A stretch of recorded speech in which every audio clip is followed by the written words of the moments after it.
I mean, Max, I mean, it's like the first line of my book is our lives are lived one conversation at a time. And I really think it's true. Pretty much everything in our lives comes out of good dialogue, good connections.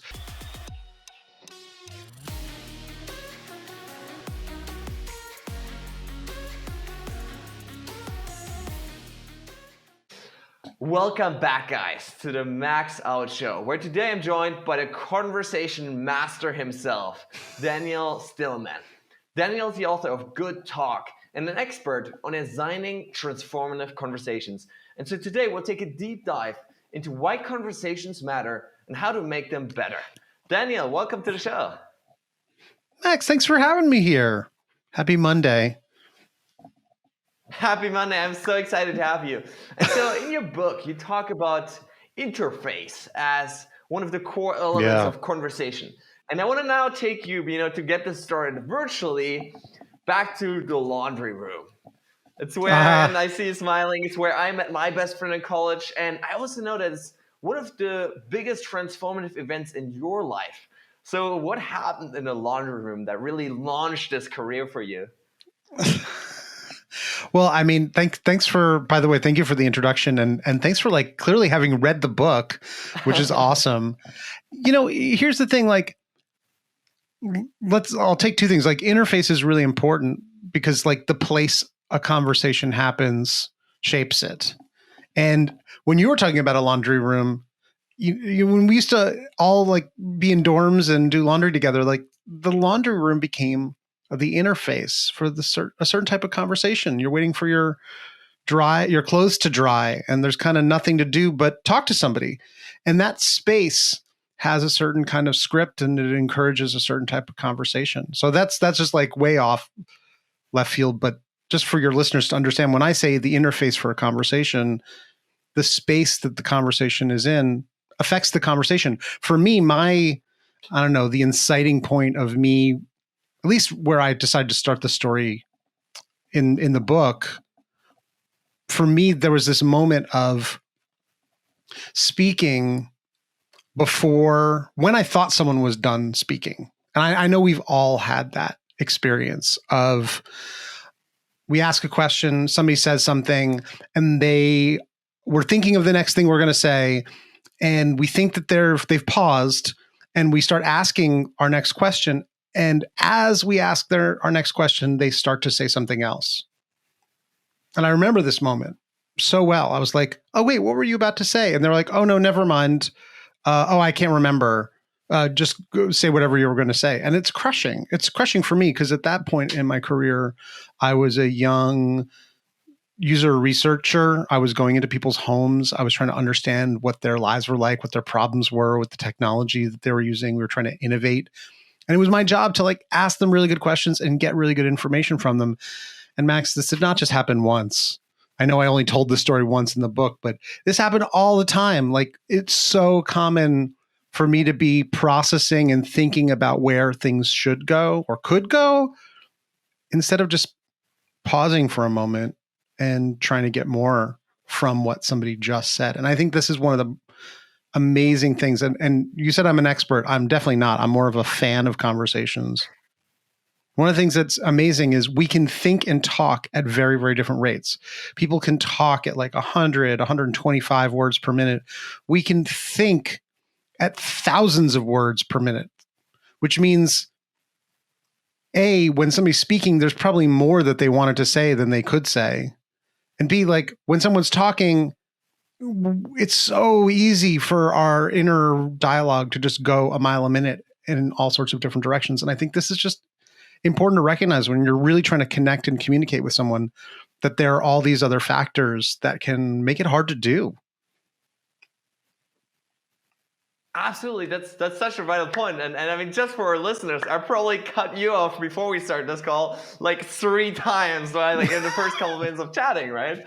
Which obviously it's a little harder, natural. Like talking virtually. And still, it's this very but it is thing. Natural. So Yeah, well, I mean, and we're also in the digital space, like we have a little bit of a lag. And so it can sometimes be like, oh, is he talking? Is he finished? Is he done? I don't know. And these are things to be aware of when we're designing conversations if we want to have real deep communication with people. In my culture, I'm a Jewish American New Yorker. We have a style of speaking that's called collaborative overlap, where we are constantly talking over each other, trying to like helpfully finish each other's sentences and, agreeing, disagreeing simultaneously. Some people find it annoying. It's not for everybody. There's some people who really just like want to say their whole thing. Wait, I'm finished now. You speak. I'm finished. You speak now. Versus like constantly overlapping. And this just goes to like, what is your preference? And what is your style? And what can you deal with? Can you have a conversation with somebody where they're just going to go everywhere a mile a minute? Or does it always have to be plotting? And these are important things to realize when we're designing better conversations. Absolutely, and definitely want to dive into that later on. But first of all, I want to ask you the big question, which is why? Why do conversations matter so much in our lives?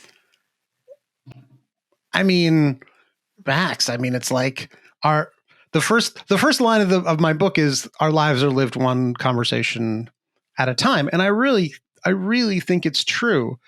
Pretty much everything in our lives comes out of good dialogue, good connections. Think of a job interview, right? Think of every meeting that happens every day. Think of every terrible idea you've seen launched at a Super Bowl. Every terrible ad. Like think of like the Caitlyn Jenner Pepsi commercial that just everyone was like, "What was that? That was terrible." That was a conversation that happened in the room. There was a room that had a meeting where everyone said, "Yeah, let's do that. That's a good idea." That was a dialogue that happened, right? Like that's what I mean when I say conversations matter, right?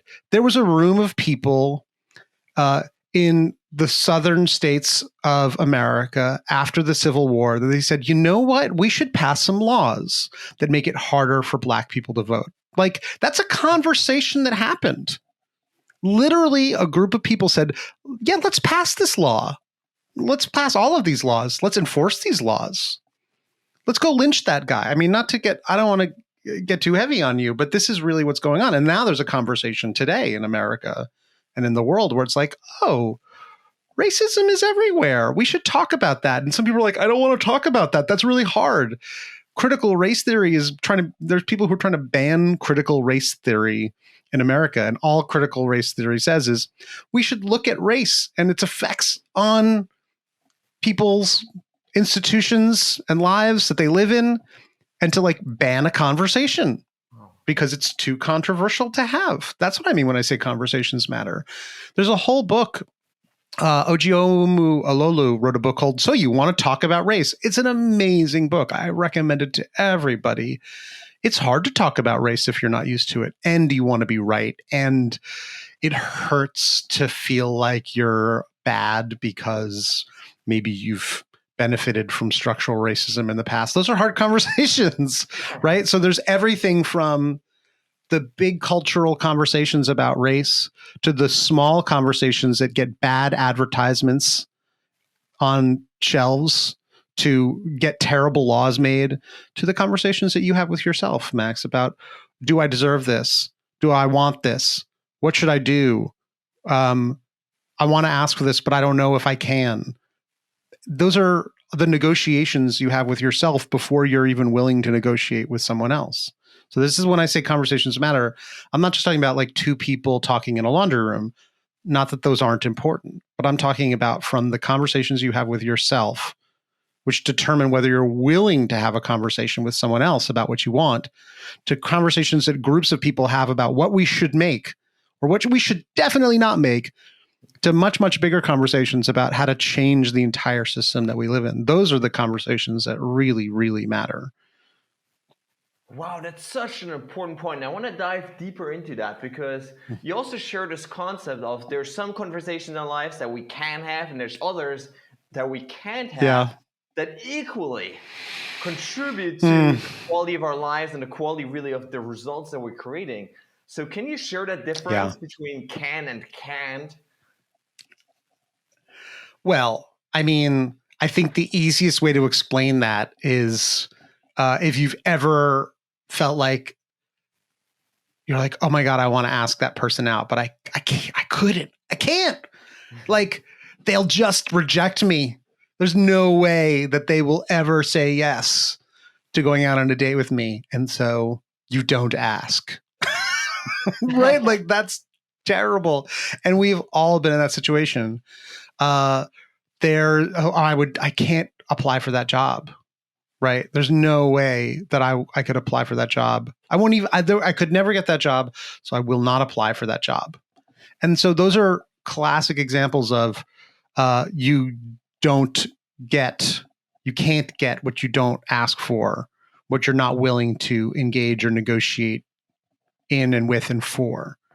Right. It's like, oh man, the boss will never give me a raise, or they will never go for this idea. Right. So those are conversations we literally can't have. And if you're not willing to have them, then they will not happen. Very, very unlikely that your boss will stop by your desk and say, Max, I was wondering, would you like a raise? It's been a couple of, we haven't done that for a couple of pay cycles. We've passed you over. And I'm just wondering, it seems it happens, but it's rare.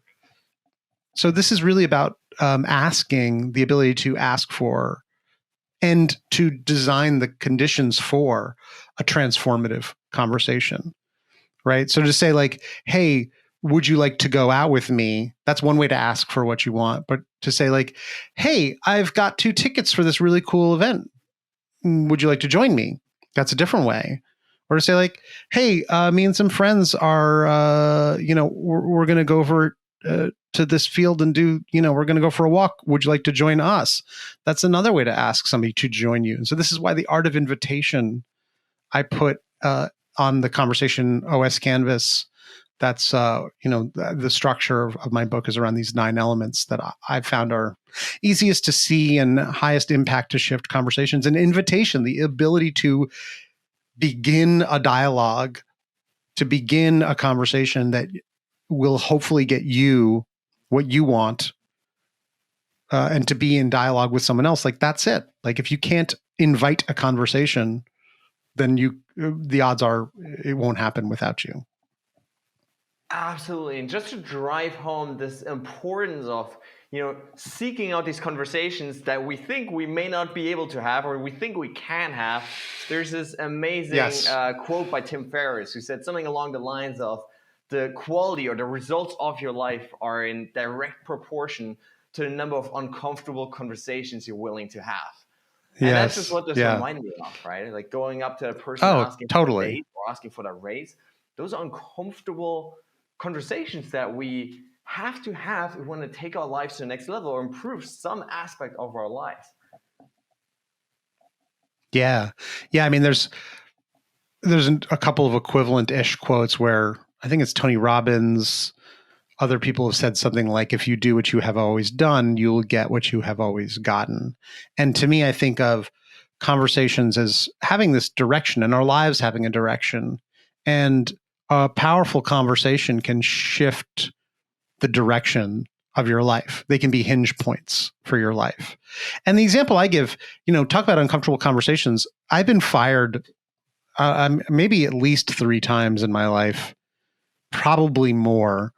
And I'm actually good friends with at least one of those bosses, because I remember this was like well into me doing my conversation design thinking and work. And I remember when he was like, there's some issues and we're going to have to break ties. And I was heartbroken, but I really leaned into it very hard. Talk about difficult or uncomfortable conversations. I tried to just really seek to understand his perspective and to connect as a human being. And we were able to stay connected as human beings. We all know how easy it is to shrink away from a difficult conversation. And that's where I think one of the biggest challenges in negotiation theory, they call it your like aspiration value. The question of like, how much do you think you deserve? How much are you willing to ask for? What you think you're capable of? Like, how much discomfort are you willing to endure? And that is a fundamental feature of humans who are willing to design the conversations that matter. Is kind of what Angela Duckworth would call grit, the willingness to face it and to think about how can we change this. Absolutely love that. I want to go back to this conversation operating system that you talk about. You mentioned this invitation. I think this is such a key component because what I found, at least, oftentimes this is the hardest part, right? Just getting a conversation started with someone else. Getting this conversation started, right? There's always this short moment where like you don't really know what to expect, right? Now I know you're super nice, fun guy. Yeah. Minute, I didn't know that, right? And so there's always this sort of unease that we feel whenever we start to open and invite someone into a conversation. So how can we, make that whole process more effective? Boy, it is a tough one. There's a lot of ways to unpack that. I think one of the things that's worth laying out as true is that worrying about the worst is totally natural and has what is probably what's kept us, you and I, our ancestors alive for millennia. Right. So anticipating the worst is something I think many of us are just better at. Our muscles, our mental muscles are highly attuned to all of the ways it could go wrong. And it is much, much harder to think about what the best thing that could happen would be. Right. And one mental exercise that is worth doing is to allow yourself to make a list of everything terrible that could happen and all of the things that you're worried about. And the list may not be as long as you think it is. A classic thing we say is like, a million things could go wrong, right? If you've ever watched The Wolf of Wall Street or read his book about sales, people were saying like, oh my God, there's like a million things that people say during the sales process. They have a million objections. And he's like, well, how many objections are there? And they're like, they object to there's this, and this. And then they run out of fingers very quickly. They're like, it's like 10, 9, 7, 12, 14, whatever. Make a list of everything that you think could go wrong and then organize it by likelihood. Like from super likely to less likely. And then look at it. This is going into the pit. So like this conversation will never work. They will never say yes. I can't get what I want. Just make a list of everything terrible that could go wrong. And then set it over there. Set a timer. Give yourself 10 minutes. Give yourself 30 minutes. Take a half a day off to fully wallow. If this conversation is really important, just figure out everything that could go wrong and then make a list of everything that could go right. Think of like, what's the best thing that could happen? Think of why it's important to you to engage in this conversation. Think about all of the reasons why it might be important to them too. I think this is one of the things we do very often is we think about ourselves. I'll just use I statements. I think about myself. It takes empathy with another person, takes work. Well, why would this benefit them?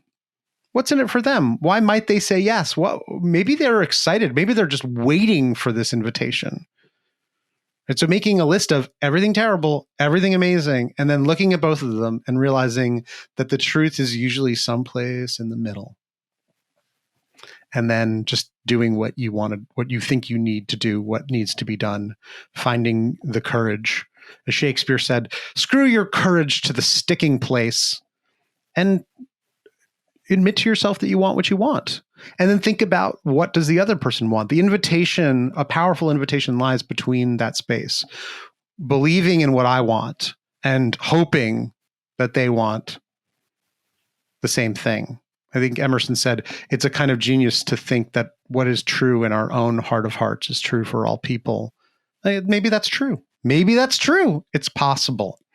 I think it's so much easier to wallow in the negative, it is so much harder to give it the time and space it really needs to like time box the wallowing and then time box the anti-wallowing and then see what you can get out of that conversation with yourself. And that's what I mean by designing a conversation, by the way. That's a design for a conversation. Getting out the timer, 10 minutes of wallowing, 10 minutes of anti-wallowing, and then 10 minutes of, well, what is likely? And then can I design the invitation to create the conditions for the conversation that I want to have? Set aside 30 minutes. Things might suck less at the end of it.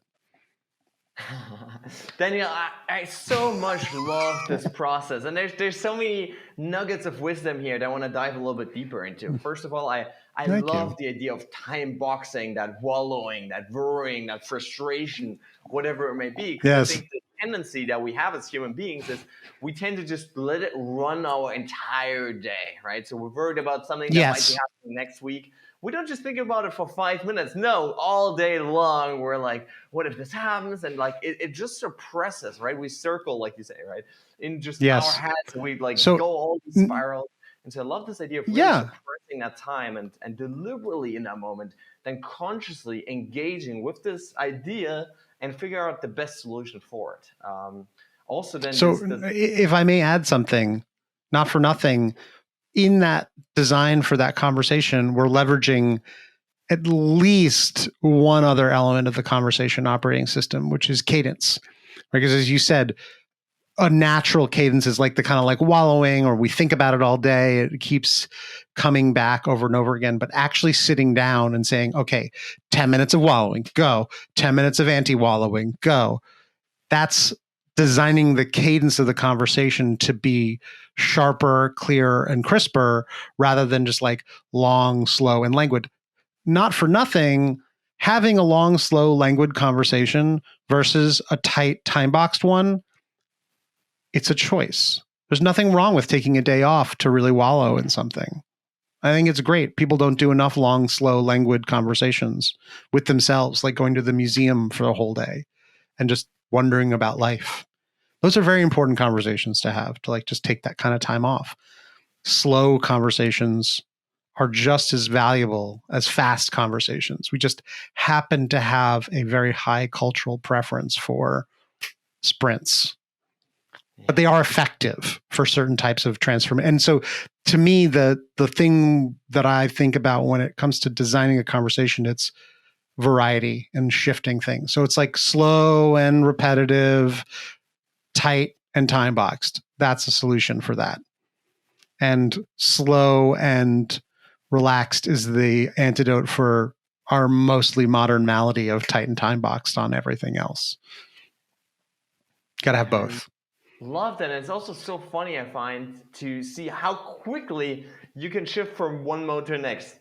Where 10 minutes, you're sitting there wallowing, you're frustrated, you're worried, and then you make that shift. You switch that focus, whether it's just with yourself or with a conversation partner, and all of a sudden the whole light that you're shining onto that completely different opposite side of the whole idea, it changes the whole game. It changes your emotional state, it changes your physical state, it changes how you think about the world. And so I found that very powerful, the switching back and forth and deliberately learning how to do that.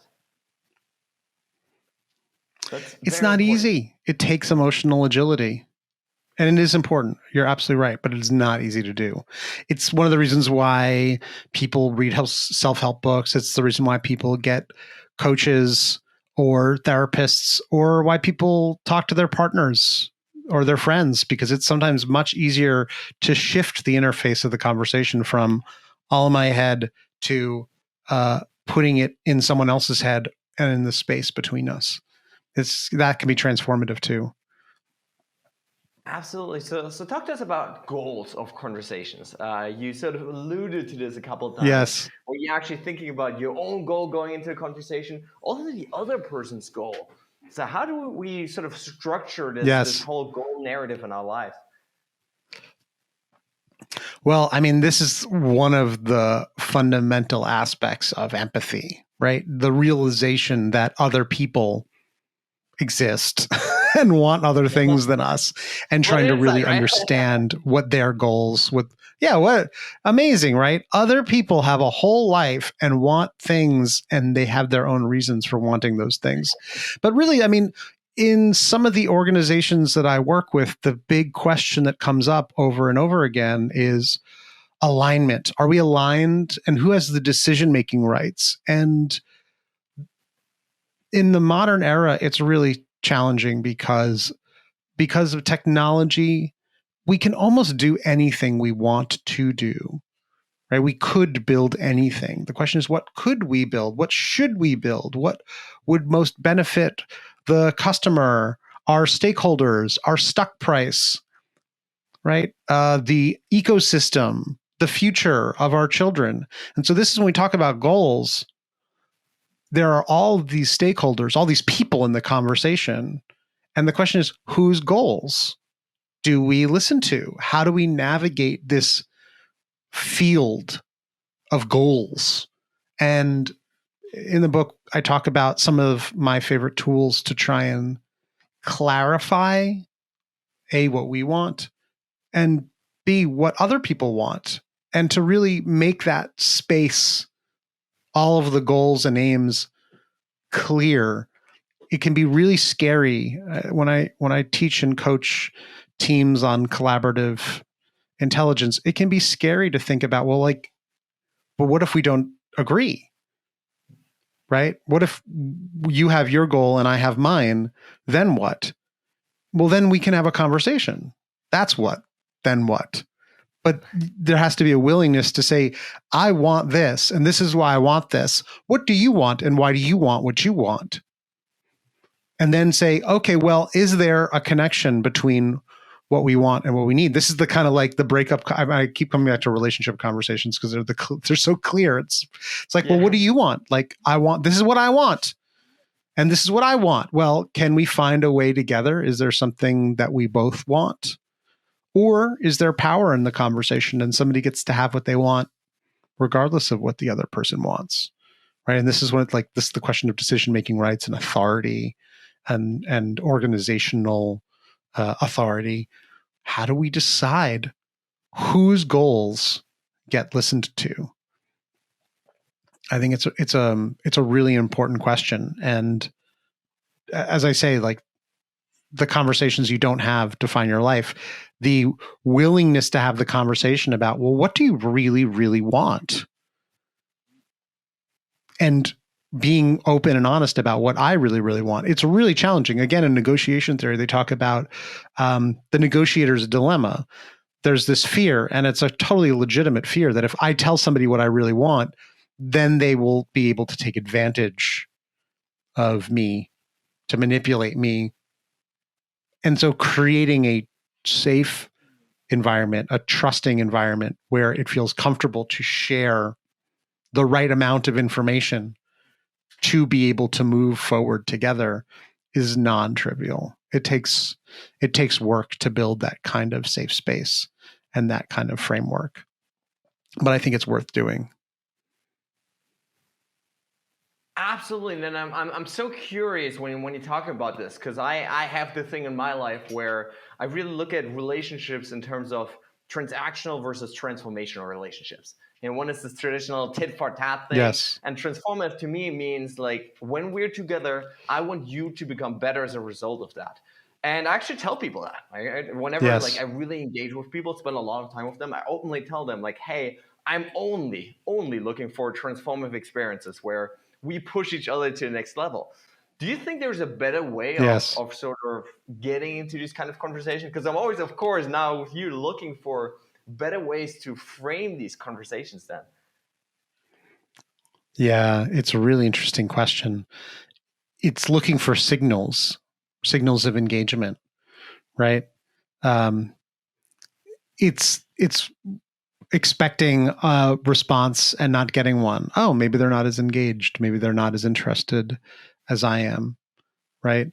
It's when they start talking about price potentially too soon, right? It's the question of, and then what? And what will we do after? And what's the next step after that? some people don't think about that. And some people honestly don't want somebody to be that deeply part of their journey. But it shows your interest. It shows our interest in engaging with people. And this happens to me very often where somebody says, "Hey, we want a training. How much is it?" And I'm like, well, that's not what I do. I work with people to like create a transformation. And that means I need to understand you and your challenges. And it means I need to understand your team and their challenges. And it takes a while. It's not like a 2-day workshop. It's like 6 to 9 months of deep work.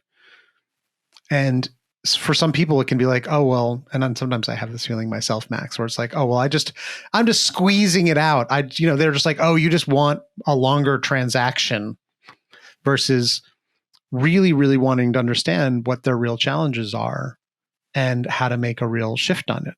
And I think that's just an invitation, right? There's some people where you make that invitation and they go, yeah, that sounds really good. I really would like a partner in that. And there's some people who are like, yeah, we're just looking for a service provider, right?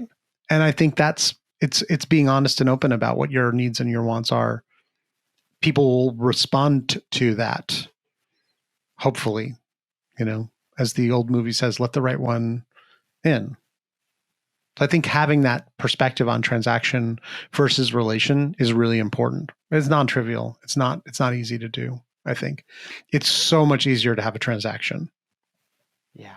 Certainly in a capitalist society, the idea of productizing your offering and having a very, very clear fixed price makes it so much easier for people to engage with you.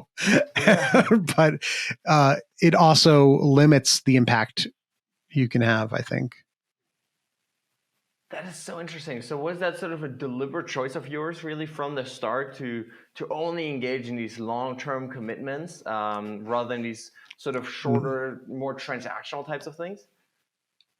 No, absolutely not. When I first started working as, when I transitioned from user experience design to coaching teams on design thinking and facilitation, I loved the transactional aspect of the work. Like it was so much easier than the long drawn out consulting process that I was a part of as a designer. I was like, this is great. You just give me money and I come and I do a thing for you and we high five and everyone's happy at the end of it. But then there comes this question of like, there's the hangover where it's like, oh, what happened with that? Oh, I don't know, actually. I don't know because I went off and I did like 3 other things. And everyone it was happy at the moment, but then what happened afterwards? Would I, circling back 6 months or a year later or 2 years later, being like, hey, what did happen with that? I actually need some client referrals. Did I do a good job? 2 years is a little late to wait for that to carry through that conversation. Yeah, they've already changed jobs at this point, and that's just like again, it's transactional. Oh, I need a referral. Can I have one now? And that's just in keeping the transactional relationship going. Whereas I think maybe it was just a process of like growing up for me from this is again a terrible dating analogy. I was just like, wanting to date around versus like wanting to have real deeper relationships with people. And that's something that there's nothing wrong with being James Bond your whole life and traveling the world constantly and, having romantic affairs in every casino you step into. It's certainly a romantic ideal. But a lot of people are shooting at you. I mean, come on. It's not, I don't know if it's a life if I don't know if it's a permanent lifestyle choice that's workable. And so for me, I think I definitely over the last, 5 years started to realize that having fewer clients that I did more interesting and deeper work with was much, much more desirable than having lots and lots of clients that I did shorter and easier work with.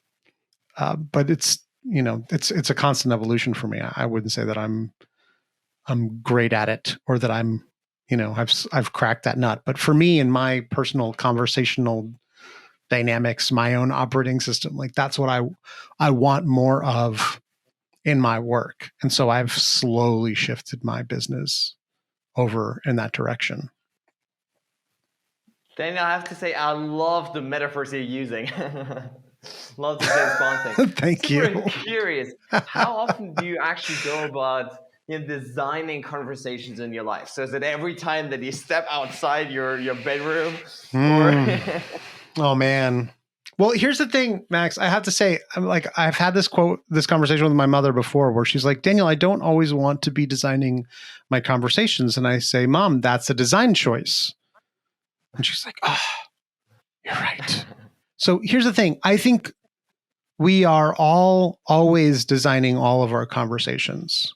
And I'll tell you in which ways. So there's this classic Steve Jobs quote. You have to be careful quoting Steve Jobs because you have to remember that Steve Jobs was an asshole.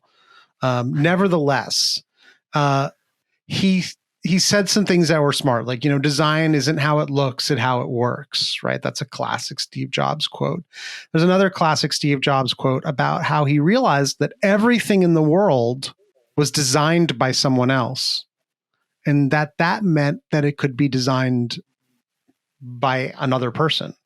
That person was not particularly more, I'm mangling and overextending the quote, but the idea that person who designed what they designed it based on everything they knew at the time. And it's not to say that what they designed is perfect or immutable or permanent. We are living in a world full of already existing conversation designs. If you have an app, as I do, like Calendly, there's this idea of like, oh, can we have a quick chat? That's 15 minutes.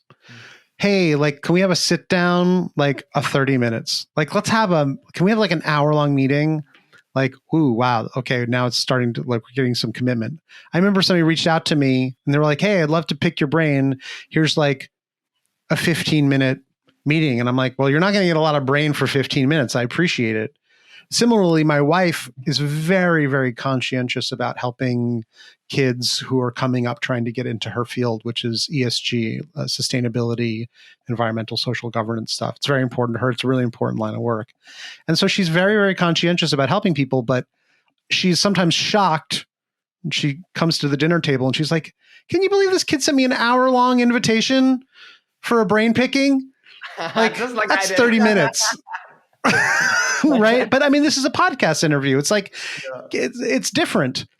So to say like, oh, can I pick your brain? Here's a 2-hour meeting. You're like, what? All right. Yeah. Who the hell do you think you are?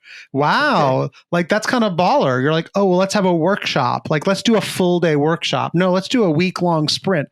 These are designs that exist in the world and we are living with them. When we book a meeting room and we go into a conference room, that room, as I said when we started off with laundry rooms, boardrooms have a script. My friend Fred Dust, who wrote a book called Making Conversation, which is a lovely book, that phrase is his. Spaces have a script. Those long boardrooms with a screen at one end, and who sits at the head of the table furthest away from the screen? The big boss, right? If you've ever tried to have a collaborative meeting in one of those long boardrooms, they're terrible. There's hardly any wall space. I've done these in WeWorks where one side is frosted glass and the other is felt or brick. And they're like, well, or felt and brick, most likely. Some exposed brick, some felt, right? The brick is for vibe and the felt is for sound dampening. And they're like, great, we've designed this meeting room. Well, what kind of a meeting is supposed to happen there? The kind of meeting where someone talks to a screen. Well, what kind of a fucking meeting is that? That's not a brainstorming session. That's not a collaborative meeting where, we break up into some small groups and then come back together. It's almost impossible to have one of those meetings in those rooms. I've done it. It's really hard. And so when I say, are we designing our conversations all day? Yes. Either they're being designed for us or we are designing them. Every time we say, hey, can I talk to you for a second? We are following a script and also writing the script. And the other person is trying to co-design the conversation with us. If you've ever, and oh man, I tried to meet with somebody where it was like, oh, let's meet in person. And I was like, cool, that's interesting. Because it's like, oh, well, where should we meet? Like, well, can we meet in the middle? No, well, I'm going to be staying here. Like, okay, well, so who's going to go to who? We're both trying to co-create where we're going to go. Right? So yeah, I'm always designing my conversations, but also so are you. And we're either doing it on purpose, consciously, intentionally, to try and create the kind of life and world that we believe should or could exist, or we're following the already existing scripts and not doing what Steve Jobs suggested we could do, which is remake the world as we see fit. Wow, that's this a long idea answer of to intention really seems to be the silver lining throughout this conversation, where we can either go by these default choices that we've been using our entire lives, that we've been taught by our parents and our peers and companies and whatever, or we start to think about it in more creative ways, what it sounds like, to figure out really what's the best way to actually go approach this so we can reach our goals.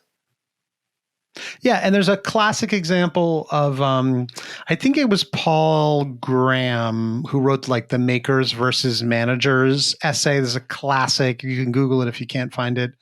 The idea that our days should be chunked up into lots of short meetings is the manager's schedule.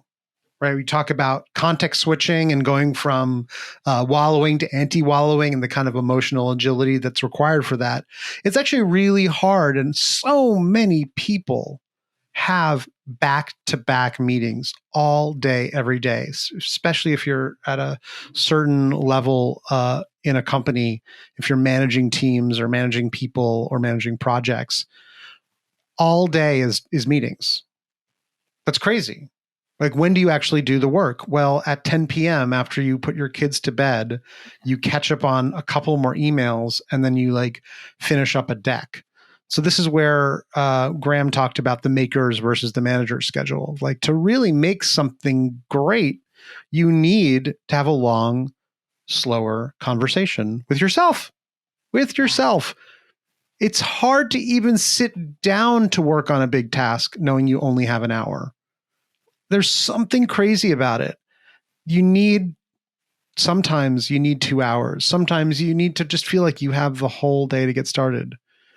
And this is why I just really love protecting my time, a la the maker's schedule, to just say, you know what, I'm going to keep this big chunk for myself to think about what some of these bigger questions, these bigger issues or bigger projects that I need to do. So those are conversations that we are designing with ourselves.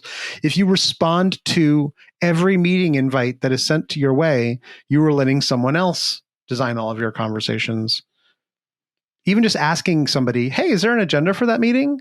Do I have to be there? Like, what is the goal of this meeting? How can I best contribute? That's designing the conversation. And if they say, oh, I hadn't thought of it, I just thought you might want to be there. Oh, cool. Well, I don't need to be there. I'd love to be there, but if I don't have to be there, I won't be there. That's designing the conversation. Instead of saying, what is this goddamn invite you sent me, Max? Like, what the hell? You're just crowding up my inbox, right? That's designing your conversations as well for maximum aggression, right? And there's definitely some people who are clearly designing their conversations for maximum aggression.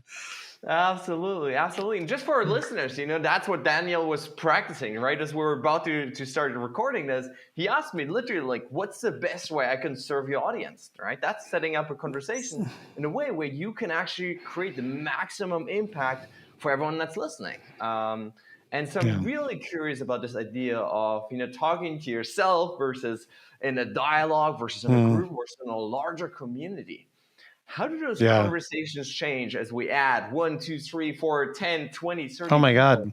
to a conversation? I mean, what have you noticed, Max? Like, how does a conversation change when it's a 2-person conversation versus a 3-person conversation? Like, what's the shift?